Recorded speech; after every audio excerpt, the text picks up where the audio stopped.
Di sebuah desa terpencil, tersembunyi di balik rimbunan hutan lebat, terdapat sebuah kepercayaan turun-temurun yang diwariskan dari generasi ke generasi. Konon, di tengah hutan itu ada sebuah pohon besar yang dianggap sakral oleh penduduk setempat. Setiap tahun pada malam bulan purnama, penduduk desa harus mengadakan ritual untuk memberikan persembahan kepada pohon tersebut. Mereka percaya bahwa pohon itu dihuni oleh roh-roh penjaga hutan yang dapat membawa berkah atau kutukan. Malam itu, bulan purnama memancarkan sinar yang terang benderang. Penduduk desa berkumpul di sekitar pohon besar, membawa berbagai persembahan berupa makanan, bunga, dan hewan kecil. Mereka mulai menyanyikan lagu-lagu kuno dengan penuh khidmat, mengikuti tradisi yang telah berlangsung selama ratusan tahun. Namun, di antara mereka ada seorang pemuda bernama Arman yang tidak mempercayai takhayul. Dia menganggap ritual tersebut sebagai kebodohan masa lalu dan berniat untuk membuktikan bahwa tidak ada yang perlu ditakuti dari pohon besar itu.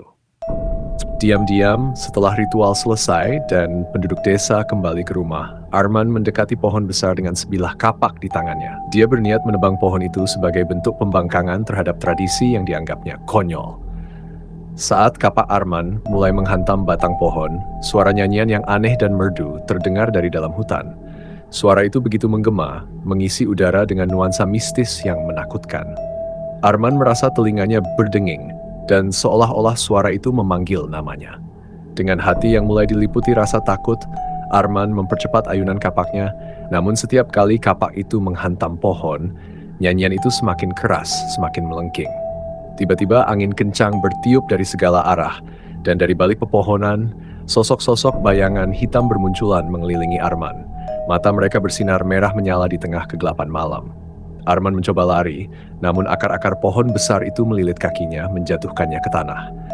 Nyanyian itu berubah menjadi jeritan memilukan yang memenuhi seluruh hutan, seolah-olah ribuan jiwa terperangkap di dalamnya.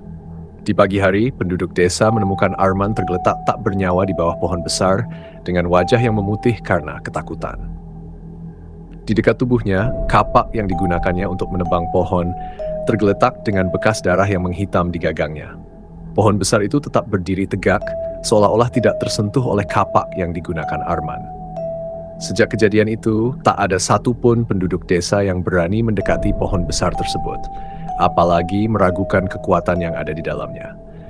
Pohon itu kini menjadi lambang kengerian yang terus menghantui mereka setiap kali bulan purnama tiba, mengingatkan mereka akan nasib tragis Arman dan nyanyian di tengah hutan yang tak akan pernah bisa mereka lupakan.